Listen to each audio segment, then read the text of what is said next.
Eita, meu Deus do céu. Deixa eu arrumar tá bonitinha. Delícia.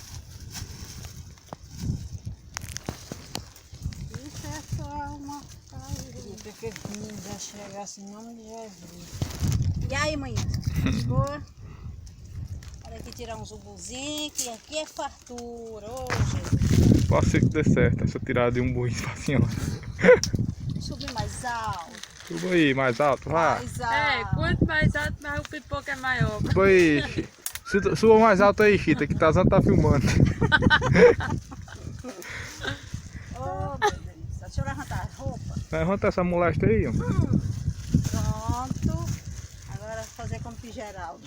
Aqui é Sandra Gomes da Nóbrega, Rádio Rural aqui de Araújo.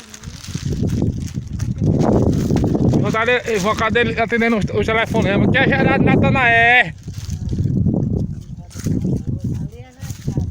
Eu vim aqui bem baixa, porque eles estão pequenos e fofinhos. Os que estão bons ou que não estão. Não? Já vou vir. Pois é.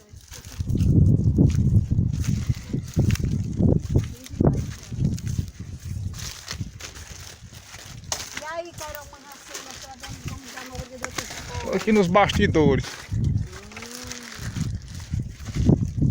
Eu não sei se tá vendo, não sei se tá inchado, eu tô Ah, com pois, minha filha, esse caso está acontecendo aqui também com a proprietária da terra. Passando pra ali, olha ali, aqueles ali é tudo inchado, tá vendo? Ai, Tem Jesus. certeza? Tem. Esses aqui, Esses grandes e lisinhos é tudo inchado. lá vai. E aqui tem um cacho bom mesmo, viu? ó? Olha ali, Eita, delícia. Ó, tá caindo. mas eu não posso passar pra ali. Não cabe eu. Ali é outro pé, Ludinho? É, Três ali. caiu. Ei, tá Sandra. caindo. Oi. Olha, desça pra cá. Aí você passa por aqui. Eu não passo não, que não cabe eu não. Céu.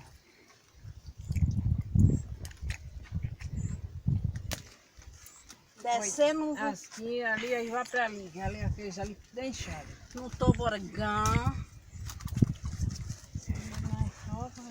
É, e depois vamos chamar da macaca de A macaca de maneira De- fabrica. Tazan. Agora o domingo, onde é?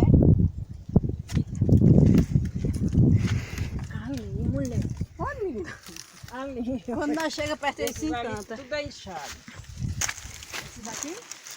Sim. Mas já tá bom essa filmagem. Bem deu certo.